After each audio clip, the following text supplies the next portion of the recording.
Depression, drugs, death का त्रिया चरित्र। रिया और नशे की पुड़िया। डिप्रेशन, ड्रग्स और डेथ। दम मारो दम गैंग के कितने किरदार। सुशांत की ड्रग्स थ्योरी में कितने सीन। रिया के ओवरडोज में बेबस थे सुशांत। रिया का drugs gang under arrest. Bollywood के नशा नेटवर्क की एबीसीडी।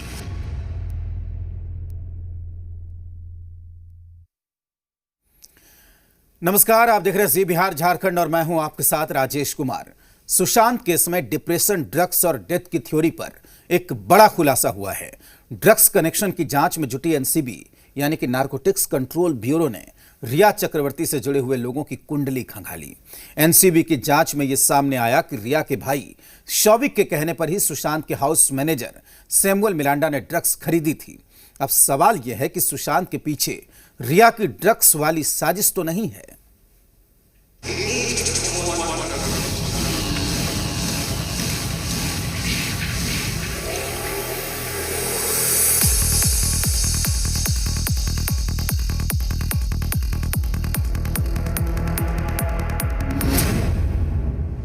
डिप्रेशन की थ्योरी फेल, अब ड्रग्स में फंसी रिया। पहले प्यार का जाल और अब ड्रग्स का कारोबार। क्या रिया के ओवरडोज में बेबस थे सुशांत? सुशांत की मौत की ड्रग्स थ्योरी में कितने सीन।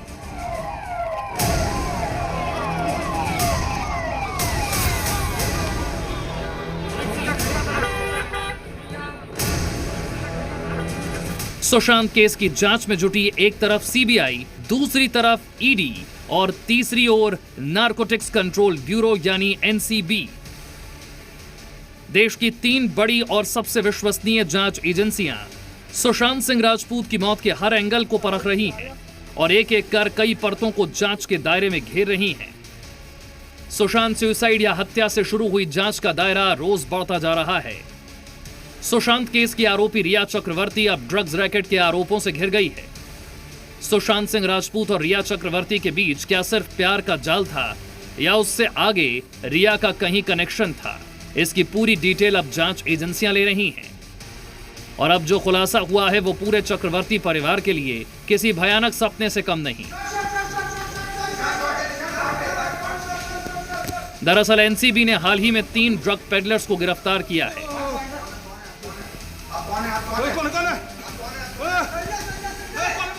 और इन ड्रग पेडलर्स को गिरफ्तार करने का मकसद रिया एंड गैंग के ड्रग्स की काली दुनिया का पर्दाफाश करना है।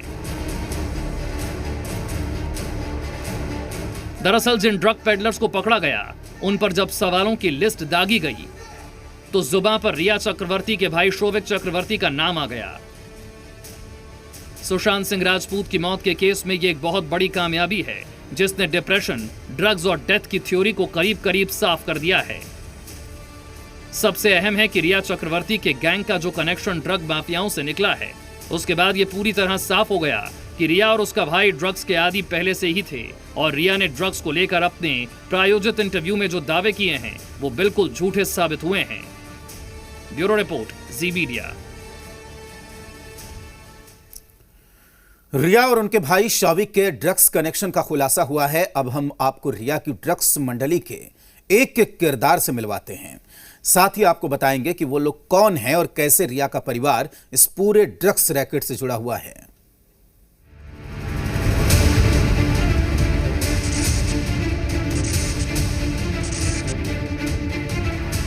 रिया के ड्रग्स रैकेट के कितने किरदार। सुशांत केस में ड्रग्स कनेक्शन पर सबसे बड़ा खुलासा। भाई बहन की ड्रग्स कंपनी का कच्चा चिट्ठा। सुशांत की मौत के मामले में नशे के काले कारोबार का खुलासा हो रहा है। जैसे जैसे परतें खुल रही हैं, रिया की ड्रग्स मंडली पर से धीरे धीरे पर्दा भी उठता जा रहा है। एनसीबी की जांच जैसे जैसे आगे बढ़ रही है, एक के बाद एक चेहरे बेनकाब हो रहे हैं। सबसे पहले देखिए रिया की ड्रग्स कंपनी का पहला किरदार खुद रिया चक्रवर्ती है। दूसरा किरदार है रिया का भाई शोभिक चक्रवर्ती। तीसरा किरदार है सुशांत का हाउस मैनेजर सैमुअल मिरांडा। चौथा किरदार है मुंबई से गिरफ्तार ड्रग पेडलर जैद बिलात्रा। पांचवा किरदार है बासित परिहार, जिसे मुंबई से गिरफ्तार किया गया है। छठा किरदार है फयाज अहमद, जो गोवा से धरा गया है। सातवां किरदार है गोवा का कारोबारी गौरव आर्या। आठवां किरदार है सूर्यदीप मल्होत्रा, जो एक संदिग्ध ड्रग पेडलर बताया जा रहा है और ये भी शोभिक चक्रवर्ती के संपर्क में था। नौवां किरदार है रिया की पूर्व मैनेजर जया साहा और 10वां किरदार है आयुष, जिसका नाम ड्रग्स चैट में सामने आया है। वहीं 11वां किरदार है इम्तियाज खत्री, जो पेशे से एक बिल्डर है।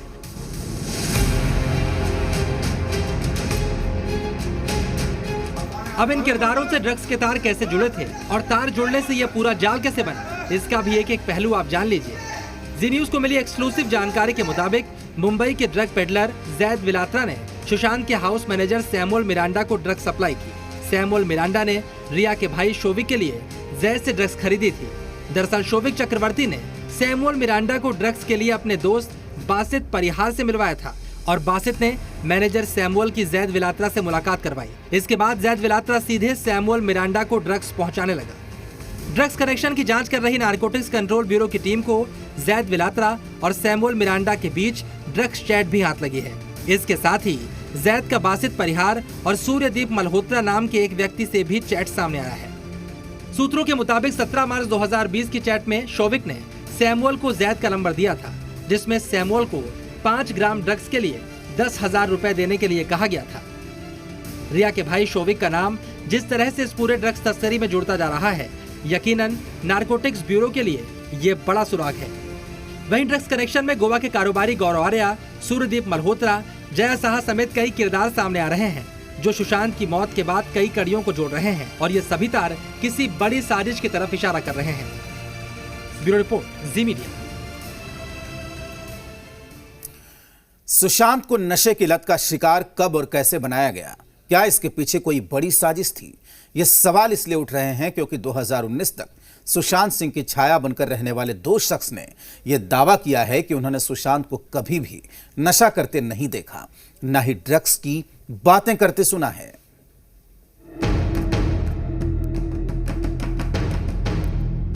क्या रिया भी ड्रग लेती थी? देखिए, कोई भी अछूता नहीं था। यानी रिया भी अछूती नहीं थी, पूरे शब्दों में बताइए। हाँ जी, हाँ जी, हाँ जी, रिया भी अछूती नहीं थी।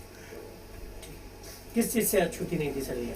ये ड्रग्स जो है एक फिल्ममैन का कॉमन पार्ट था, और जब घर में सुशांत कंज्यूम कर रहे थे तो, और अगर वो उनके साथ रहती थी तो डेफिनेटली वो भी लेती थी। रिया चक्रवर्ती की करीबी और सुशांत की एक्स मैनेजर श्रुति मोदी के वकील का सनसनीखेज दावा सुना आपने। इस दावे ने सुशांत केस की जांच का रुख पलट दिया है। इम्तियाज खत्री नाम के जिस शख्स का जिक्र श्रुति मोदी के वकील ने किया, सुशांत की संदिग्ध मौत के बाद उसका ये वीडियो खूब वायरल हुआ था। इस वीडियो में इम्तियाज खत्री सुशांत को धक्का देकर अपने साथ कार में ले जाता दिखता है और सुशांत उस वक्त परेशान और डरे सहमे नजर आते हैं।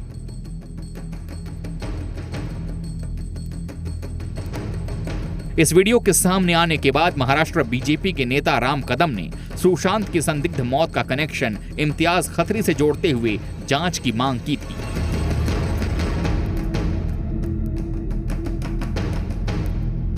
आखिर कौन है ये इम्तियाज खत्री? अब ये जान लीजिए। इम्तियाज खत्री पेशे से एक बिल्डर है। INK इंफ्रास्ट्रक्चर के नाम से कंपनी है। साल 2017 में इम्तियाज ने VVIP यूनिवर्सल एंटरटेनमेंट कंपनी बनाई थी, जो बॉलीवुड में नए कलाकारों को मौका देती है। इसके डायरेक्टर के तौर पर इम्तियाज का नाम है। इम्तियाज बॉलीवुड में भी पैसा लगाता है। तस्वीरों में इम्तियाज खत्री की बॉलीवुड के सितारों से नजदीकियां जाहिर हैं। सवाल ये है कि क्या वो वाकई बॉलीवुड के ड्रग ट्रेल का हिस्सा है, जिसके तार डार्कनेट से अंडरवर्ल्ड तक जुड़ रहे हैं। सुशांत केस में ड्रग्स का कनेक्शन आने के बाद इम्तियाज खत्री भी घेरे में आ गया है। श्रुति मोदी के वकील के दावे के बाद सवाल उठ रहे हैं कि आखिर इम्तियाज खत्री अब कहां है? क्या जांच एजेंसी अब इम्तियाज से भी सवाल करेगी? कहा जा रहा है इम्तियाज से पूछताछ से ऐसे सनसनीखेज खुलासे हो सकते हैं जिनसे रिया की ड्रग कंपनी की टूटी कड़ियां तो जुड़ेंगी ही, सुशांत की संदिग्ध मौत का राज भी खुल सकेगा। ब्यूरो रिपोर्ट, जी मीडिया। सुशांत केस में एक बात तो साफ हो चुकी है कि रिया एंड टीम ड्रग्स के खेल में शामिल थी, लेकिन रिया चक्रवर्ती का ड्रग्स रैकेट समझने के लिए हमें बॉलीवुड में नशे के कारोबार को समझना होगा। आखिर सबसे नजरें बचाकर बॉलीवुड के सफेद पोश अपनी रगों में नशे का जहर उतारते हैं।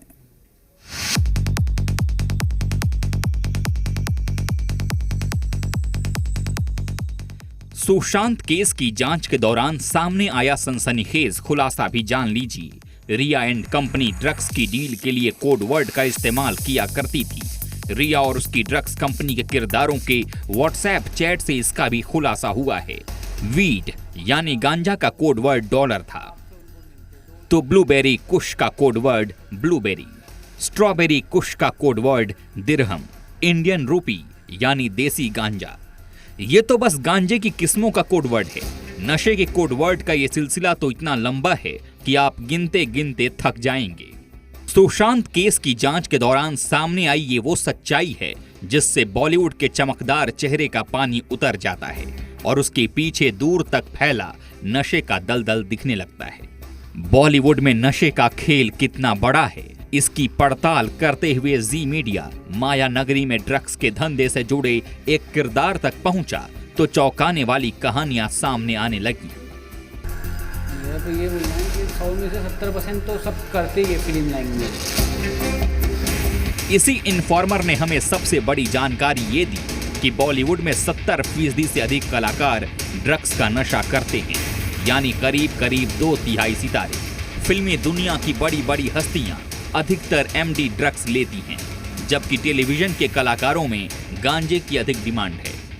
देखो, जो हाई क्वालिटी वाला लेगा वो गांजा अपना ये लेगा, एमडी लेगा, ठीक है। और उससे थोड़ा नीचे जैसा कि टीवी सीरियल हो गए, लोग सब हो गए, तो लोग क्या गांजा लेते हैं। इस इन्फॉर्मर ने हमसे ये भी खुलासा किया कि फिल्मी दुनिया को नशे का सामान मुहैया कराने में फिल्म सिटी, बांद्रा और जुहू इलाके के ड्रग पैडलर शामिल रहते हैं। ड्रग जो है मुंबई में, बॉलीवुड में बड़े पुराने टाइम से चलता रहा है, लेकिन इसका खुलासा अब हुआ जब सुशांत सिंह का केस आया और उसके साथ साथ ये क्लैरिफिकेशन आ गई कि जब रिया के बारे में कहा गया कि ये ड्रग्स को सुशांत सिंह को दिया करती थी, इससे जो सारा लिंक है ये उजागर हो गया।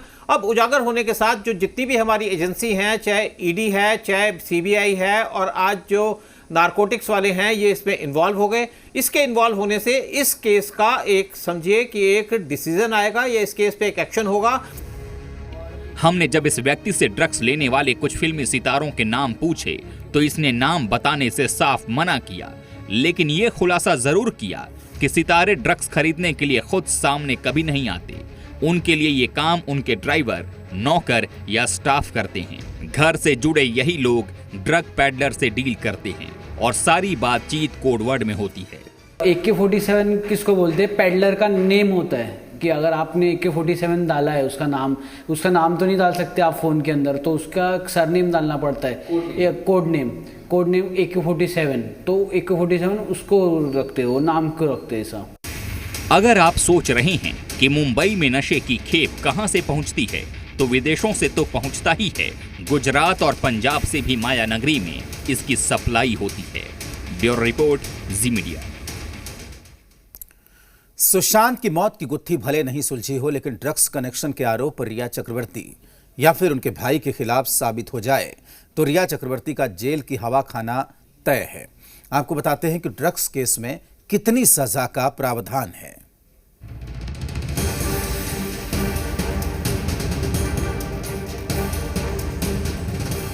सुशांत मौत केस में आरोपी बनाए जाने के बाद अब रिया चक्रवर्ती पर ड्रग्स लेने और दिलवाने के आरोप है। आरोप लगा तो नारकोटिक्स कंट्रोल ब्यूरो ने NDPS एक्ट के तहत FIR भी दर्ज कर ली। अधिकारियों ने बताया कि रिया की मैरिजुआना, LSD और MDMA जैसी प्रतिबंधित नशीले पदार्थों को लेकर कथित चैट सामने आई है। ऐसे में प्रतिबंधित नशीली दवाओं के सेवन और इस्तेमाल के आरोप में जांच जारी है। तो ये एनडीपीएस एक्ट क्या है, ये आपको बताते हैं। नशीले पदार्थों के सेवन, बेचने, बनाने का एक कानून। एनडीपीएस यानी narcotic drugs and psychotropic substance act 1985।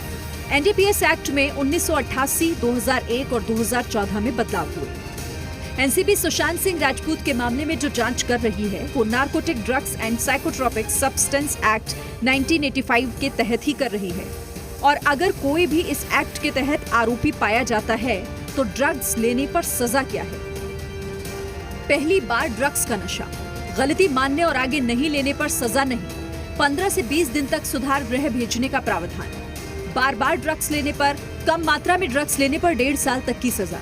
Drugs की सप्लाई करने पर कम से कम 10 साल से 20 साल की सजा।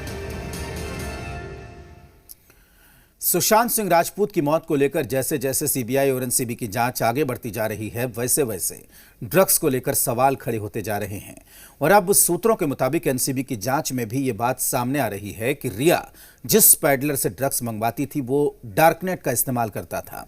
ऐसे में आपके लिए ड्रग्स के इस पाताल लोक की पड़ताल भी बेहद जरूरी है।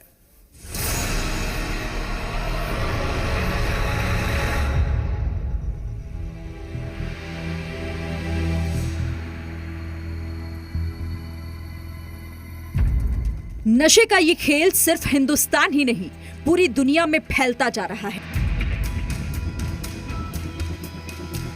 ड्रग्स के इस काले कारोबार को बेहद गुप्त रणनीति के साथ चलाया जाता है। यहां ड्रग्स के खरीदार होते हैं, ड्रग्स बेचने वाले भी, लेकिन दोनों के बीच कोई पहचान नहीं होती। आमतौर पर नशे का कारोबार करने वाले मोबाइल फोन, दोस्तों या सोशल मीडिया से जानकारी जुटाते हैं, पार्टी या किसी खास जगह पर मुलाकात करते हैं। ड्रग्स के कारोबार में बेचने वाले से हमेशा कोड वर्ड में बात होती है ताकि किसी को शक न हो, और ड्रग्स बेचने वाले को कैश में पेमेंट किया जाता है। लेकिन अब नशे के कारोबारियों ने अपने लिए पाताल लोक ढूंढ लिया है, क्योंकि एक दूसरे से संपर्क करके ये अवैध धंधा करने पर पकड़े जाने का जोखिम कहीं ज्यादा होता है, और इसीलिए अब नशे के कारोबारी डार्कनेट का इस्तेमाल करने लगे हैं।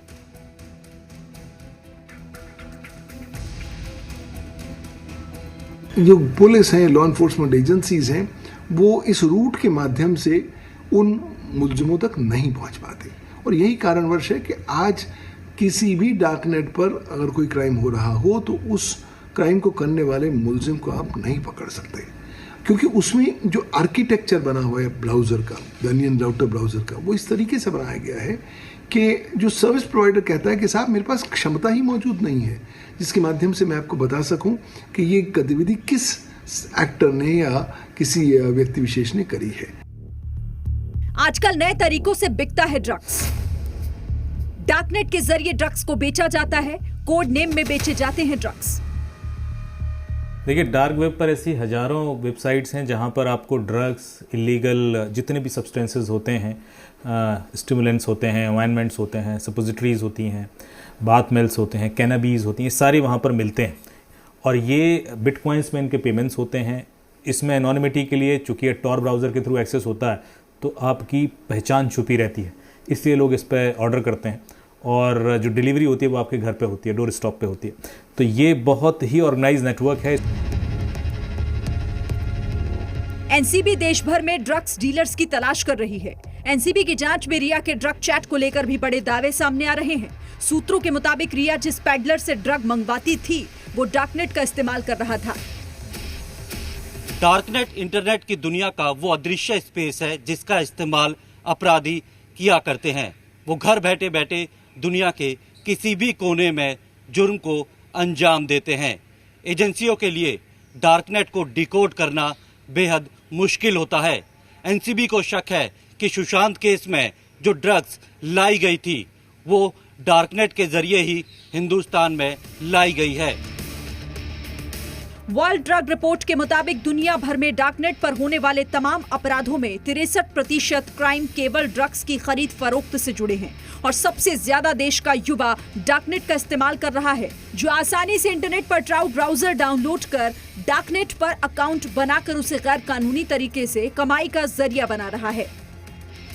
प्रमोद शर्मा और पीयूषा शर्मा के साथ ब्यूरो रिपोर्ट, जी मीडिया। वक्त एक ब्रेक का है। ब्रेक के बाद आपको दिखाएंगे चीन की परमाणु साजिश।